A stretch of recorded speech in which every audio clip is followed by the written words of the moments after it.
Please don't do this to me. We were playing on the Ouija board, and he was talking about how he wants to summon a demon into the house. Just like a light switch. It was the scariest thing I ever saw. When dispatchers in Spokane, Washington answer a 911 call, an urgent cry for help is followed by chaos and screaming on the other end of the line. Police respond to a scene where a man lies naked and stabbed, a woman stands soaked in his blood, and a third person has vanished, leaving behind a trail of questions and the fractured remains of a night gone horribly wrong. The following is based on official police records, and the footage has never been seen before until now. It's just before 6 a.m. on August 13th, 2020, when the call comes in. 911, what are you reporting? Hello? This stabbed me at my house. What, ma'am? I barely hear you. What's going on there? Please don't do this to me. Ma'am, what is the location? Oh my God.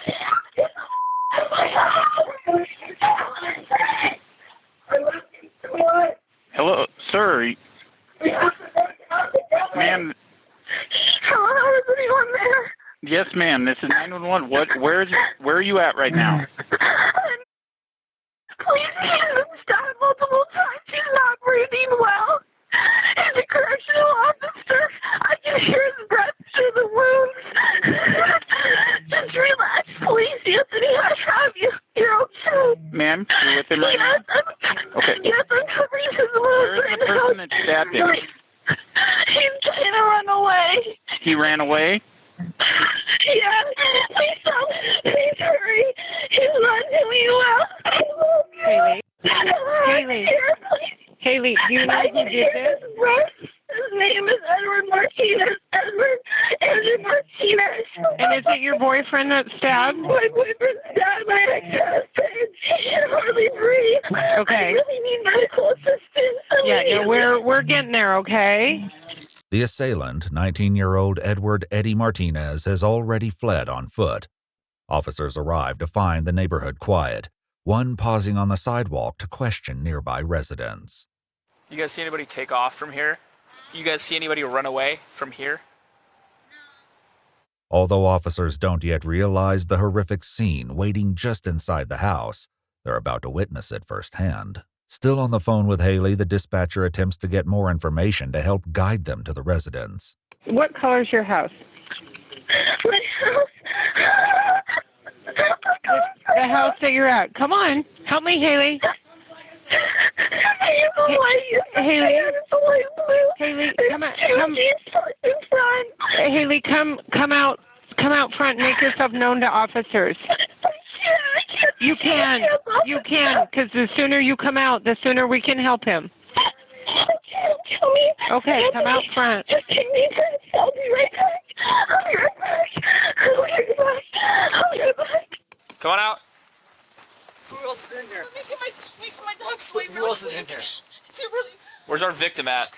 Dog's friendly? Hi, dog. Hi, puppy. No, it's okay. Where's he at? He's in here. That's him. Keep that door open. Keep that door open so partners can come in. Spokane police. Spokane police. Anybody else in here, man? Yes. Yeah, we need med supplies now. 25-year-old Anthony lies nude on the bedroom floor, drenched in blood and barely clinging to life. Oh, we need chest seals, bro. In the back! Medics in now, please. He's still alive, but... Hey, partner, Spokane police. I got a faint pulse still, but... Got it? Male, 30s. Several. Paramedics rush to Anthony's aid, but with little room to work, they quickly ready a gurney to move him outside.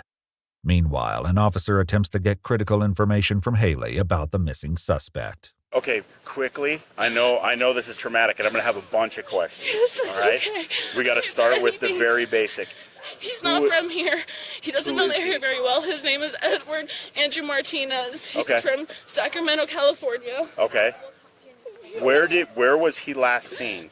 He was begging me to come out with him. I was in the bedroom holding him. Come out where? He begged me to take him somewhere. He didn't grab the cars. He begged me to drive him somewhere. Where did he go? I don't know. The only place he knows is J&K Liquor Up. Last time you saw him, what was he wearing? He was wearing blue denim shorts, and he was wearing dark blue loafers, and he was wearing a t-shirt. I don't remember what color it was. You don't remember? No, I only saw his bottom half. I was letting him to get out. Paramedics attempt to control Anthony's bleeding, but with countless stab wounds ravaging his body, their efforts are quickly overwhelmed. Where's he stabbed at? Everywhere. Upper torso, a couple on the back. Let's go. Do we have one more sticker? Got an uncovered stab wound upper right. Yeah. You want to start compression? Yeah. Yeah, we're going to start protecting. Are we going to work him here? Or are we just going to go? That's it. Let's go. Do you need another sticker? Does it matter at this point? If you have one, yeah, hell yeah. Leaking big time. we're going to use one. If you just want to leave us with every sticker you got, that'd be great. The officer continues pressing Haley for details about the suspect and soon learns the three share a far more tangled relationship than he could have ever imagined. How do you know him? We met online a few weeks ago. Were you guys in a dating relationship or something? Yeah, we were talking online for like a week or two, and I went down to California, picked him up, and brought him down here. So has he been living here? Yes, he's been living here for about 2 months. The male who's been injured, He's my ex-husband. does he live here as well? Yes. Okay. Did those two get into it over something? I'm sorry to disclose so much, but we were all like messing around in the bedroom. And he just prior to this? And he just snapped, and he was all into it, and I don't know why. Was everybody drinking today? Yeah. Okay. So you guys were all messing around in the bedroom. What precipitated the stabbing? I think that he couldn't get there, or he couldn't get hard, and I think that he was just intimidated or something. By your ex? So that's why he's nude? Okay. How did the stabbing occur? We were just messing around on the bed, and he said it was okay. And the next thing I know... Said what was okay? Edward said it was okay that we were messing around. Okay. And then he started stabbing Anthony in the back, and Anthony said, "Ow, stop, what are you doing?" And I just jumped off the bed, and he just kept going on, and Anthony around the bedroom trying to get away. Okay. He just kept stabbing him. Okay, so he was trying to flee while they were in there? Are you injured? No, I'm not. I told him I was, so he'd leave. The officer escorts Haley to his cruiser where she can stay warm, given that all she's wearing is a blood-soaked robe. The front seat affords her a clear view of paramedics fighting to save Anthony. It's okay. So he's got a pulse. He's all right. Okay?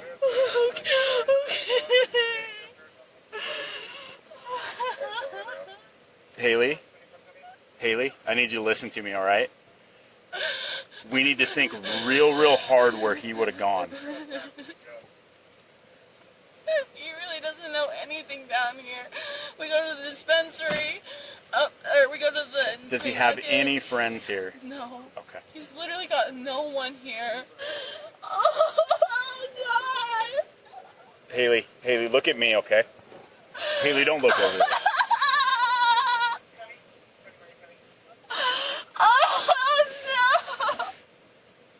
Anthony is loaded into the ambulance, which makes its way to a nearby hospital.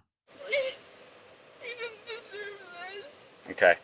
If I would have known he was in any danger, I wouldn't have let any of this happen. No, I understand.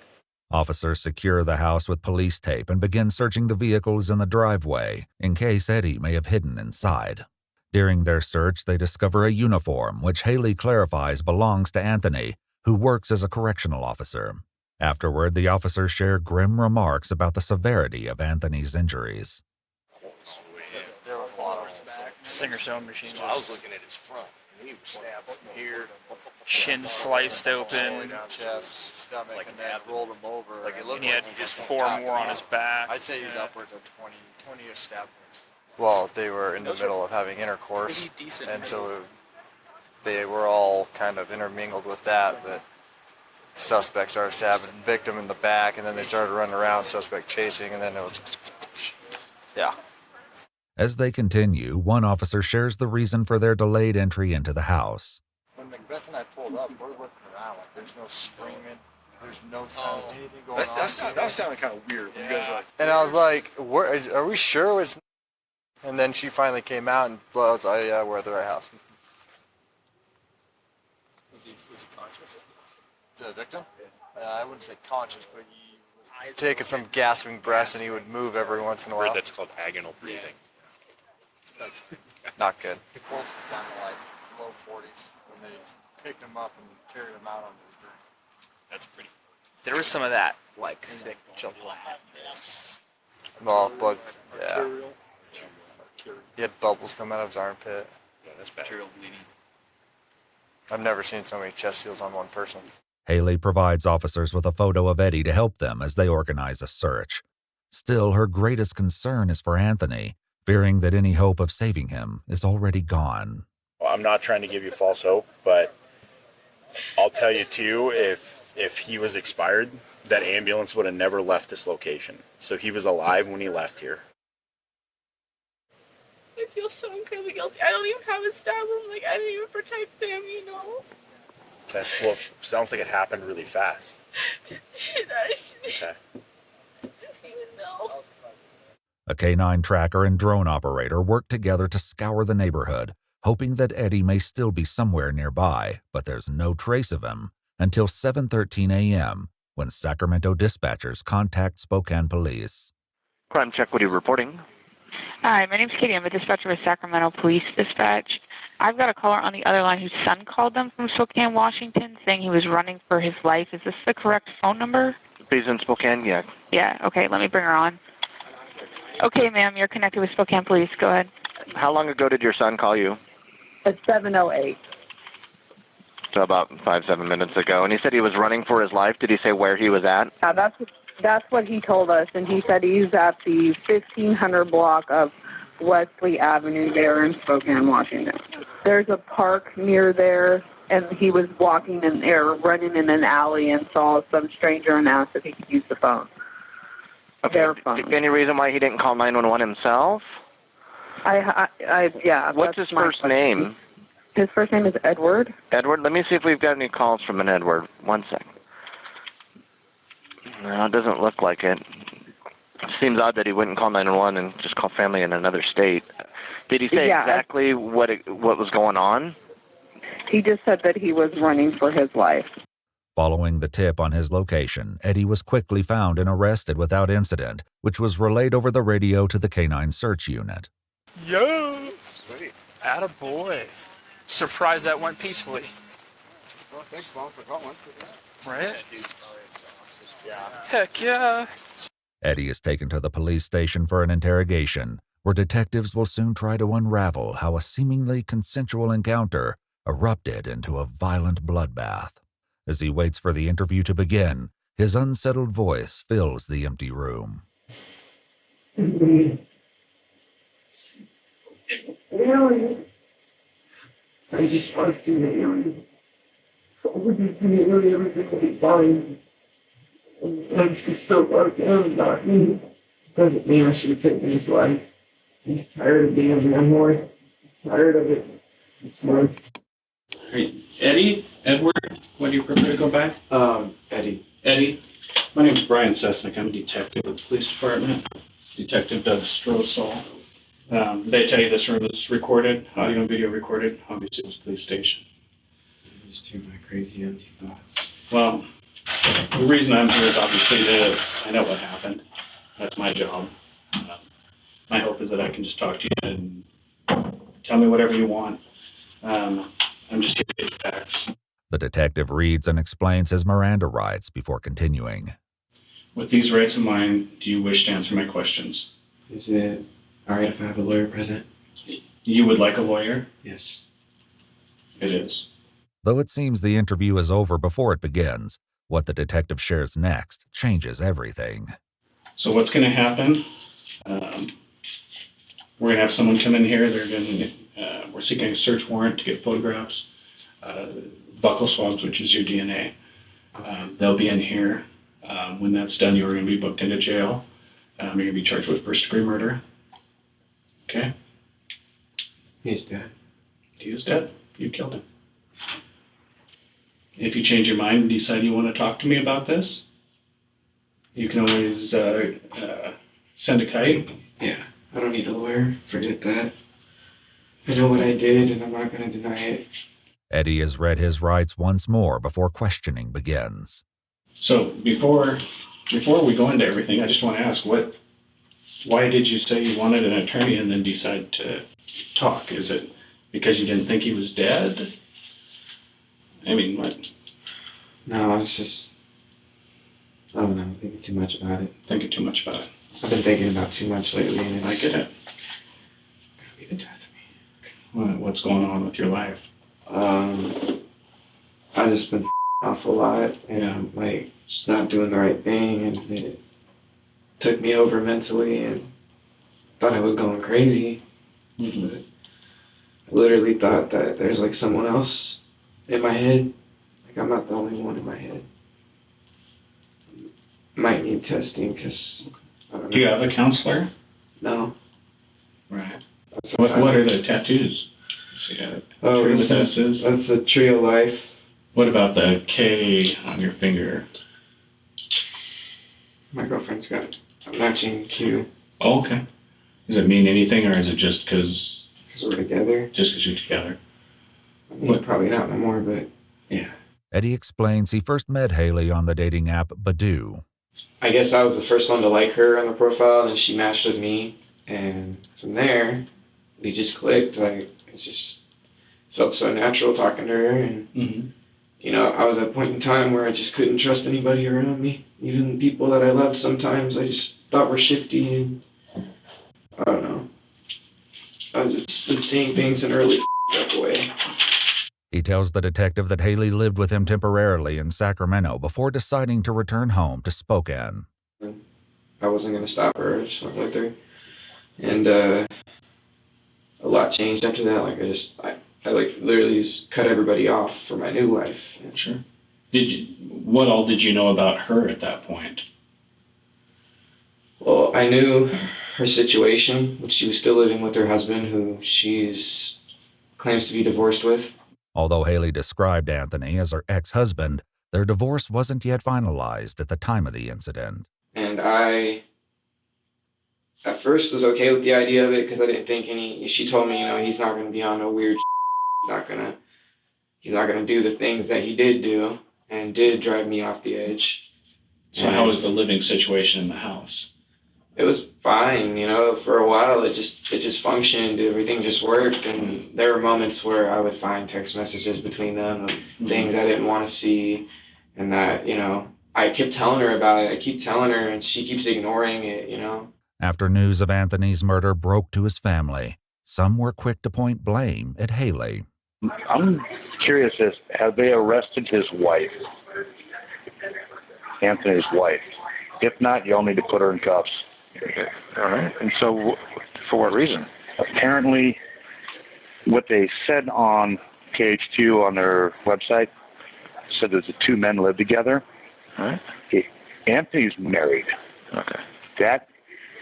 The suspect is his wife's boyfriend. I just think that she needs to be looked at pretty seriously. This girl has created this situation. This person who stabbed my nephew, she is just as responsible for this as he is. But as investigators have learned, things among the three seemed cordial until last night, when, according to Eddie, everything shifted after they began partying and playing an unusual game. We started taking shots of gin. How many shots did y'all take? I mean, did you polish off a bottle and just take a couple? We had like 4 shots each. Okay. It was like one of the bigger Master Jam gin bottles. And we just took that. And we also took a couple of dabs. You know dabs, right? Well, you tell me, just so we're on the same page. It's like a THC wax, and they get it really hot and inhale it. Yeah. Okay. So y'all were sitting around doing that. How were things going at first? At first we were playing, it was pretty weird, we were playing on a Ouija board. Playing on a Ouija board? Yeah. Okay. And Anthony was talking about how he wants to summon a demon into the house, even though he thinks the house is full of good spirits, and summoned a named Zozo or whatever. He was like begging for Zozo to come and like, you know, be there, and the thing moved to where he wasn't going to be there. Like they said no, And I asked it a couple things and got some interesting answers. After attempting a demonic summoning through the Ouija board, they turned on some music, and sometime after midnight, Eddie says that Haley came to him with a proposition. Haley comes on to me, wants me to have sex with her, right in front of him, and he's sitting like right there, like on the corner, at that distance from the bed. And so, whose room are you in now? We're in ours, and he's just in there. However, Eddie's version of what happened doesn't quite align with what Haley told an officer at the crime scene. I don't know, like he just got too up tonight or just lost it or what. And he wasn't doing anything besides smoking weed and drinking gin. No. Okay. And it was their plan. Like I went in on it because I didn't even like. So do he and Anthony get along? Yeah. Is their plan to have this sexual encounter with all of you? Yeah. Okay. You know, I was really drunk, so I couldn't work anything up for some reason. I get that drunk sometimes. I can't. My body just goes numb. And I have a So you couldn't get hard? Yeah, basically. Okay. So what happens next? She starts trying to get me somewhere. It's not working. I don't know. We start messing around, and then Anthony starts coming up, rubbing mine and her feet.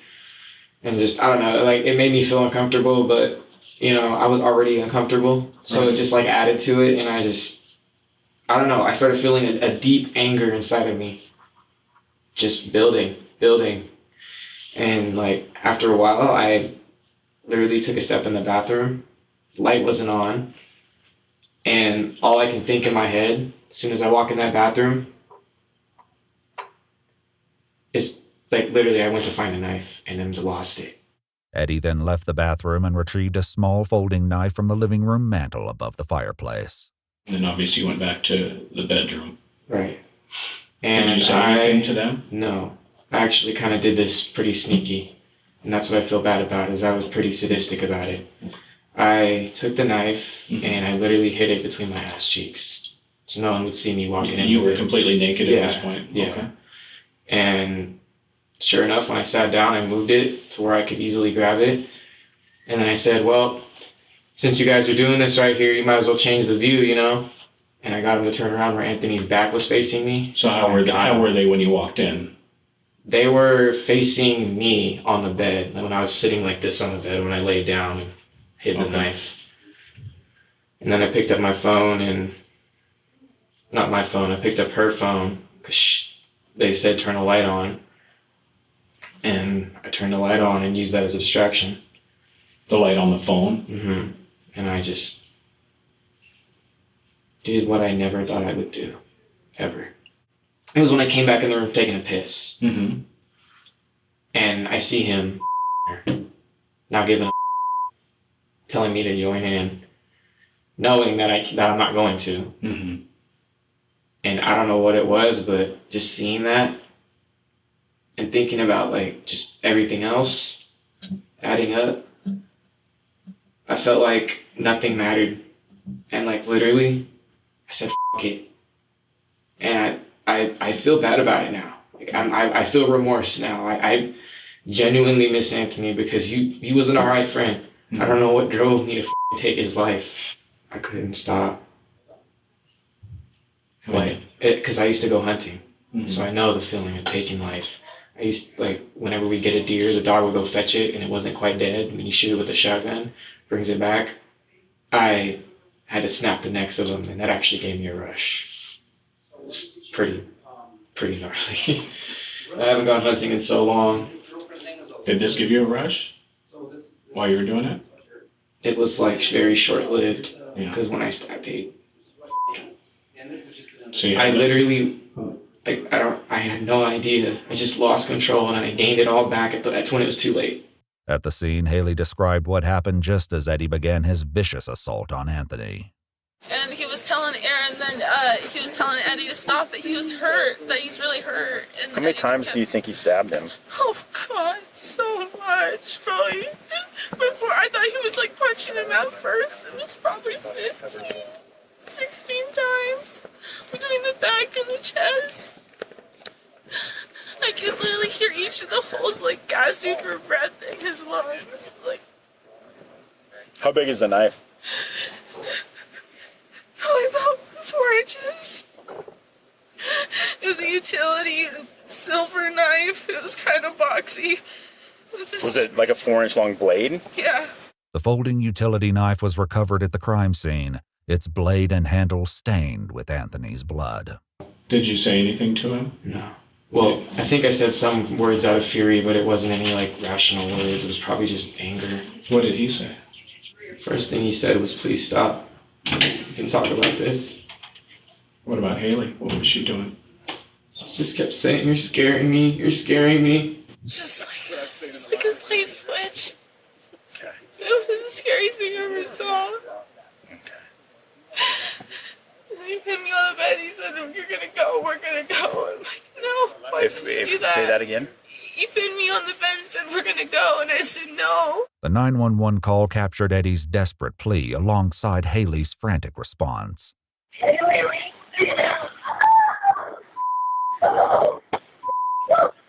So he tried to force you to go? Was he holding you at knife point when that happened? No, he threw it on the bed. He didn't have the knife. No, he threw it on the bed. And he said, "You can't do this to me." And I said, "I got to." And I jumped down off the bed, away from his grasp, and started grabbing Anthony. And he started getting dressed. He said, "You gotta get me out of here. You gotta hide me." I'm like, "I'm not gonna hide you. I gotta make sure it's okay." Remember what you said to her? Yeah. I think. What'd you say? I said something along the lines of, "You have to help me. I can't go to jail." Did she agree to help you? No. I knew she wasn't going to.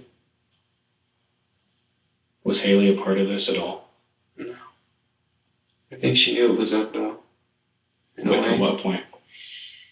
Well, she told me I sometimes have these like swings, mood swings, not really mood swings, but like just episodes where I'll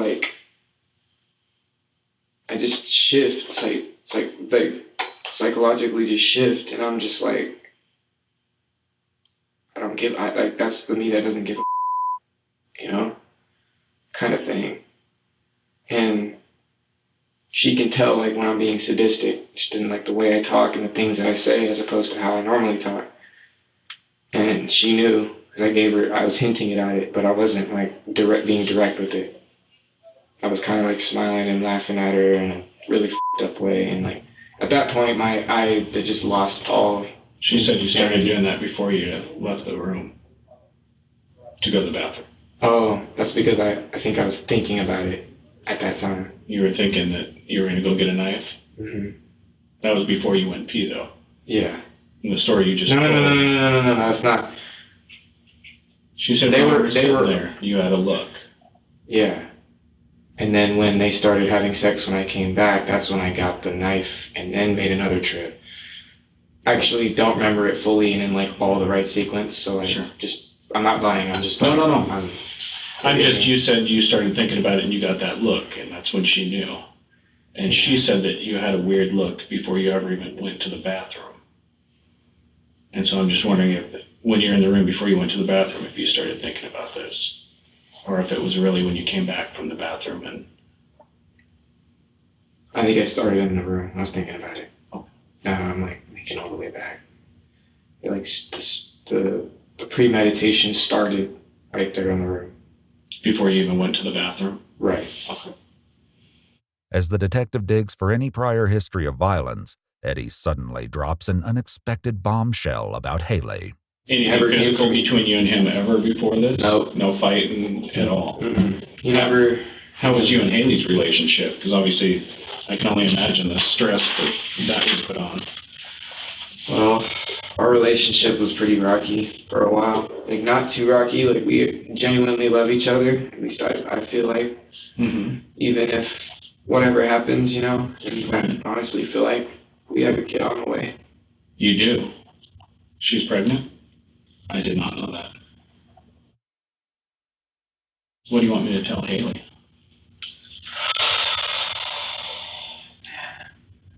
It's just a lot. Is it possible if I can write her down a letter or something? Absolutely. I'd rather just do that. Once Eddie is left alone, he will soon resume talking to himself, spilling raw and unsettling thoughts into the empty room. Before stepping away to let him write, the detective answers one final urgent question about Eddie's legal fate. Am I doing life? I can't answer that. I can tell you I have been doing this a long time, and with the exception of like third strike cases, I have not had a life case. Really? Yes. I literally thought like if you kill someone, you do life. Like I thought it was that serious. You would think so, but no, it's not how our criminal justice system works. So. After assuring Eddie that Haley will receive his letter, the detective leaves him alone to write. As he begins, he breaks down, consumed by the lasting consequences of his actions. I'm not gonna see you for a while. I'm supposed to be a dad. I'm supposed. I'll never love you again. I really hope I'm out of here in 9 months. I won't make it to the same thing I had to go through.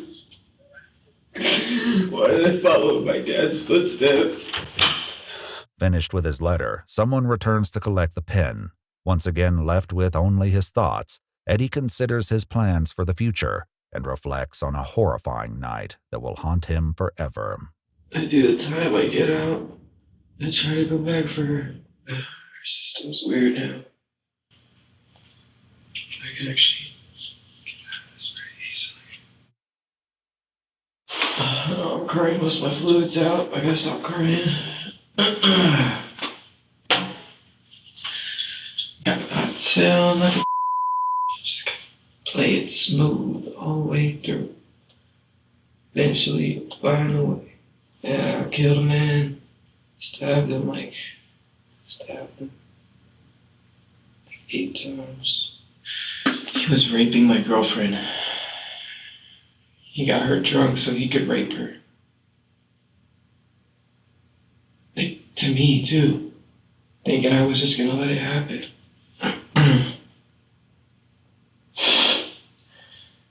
You know, that's just me trying to justify it, though. I know what I did was wrong. I know I have blood on my hands. Like, literally. But, at least in my own head, I know what I felt like I did what was right.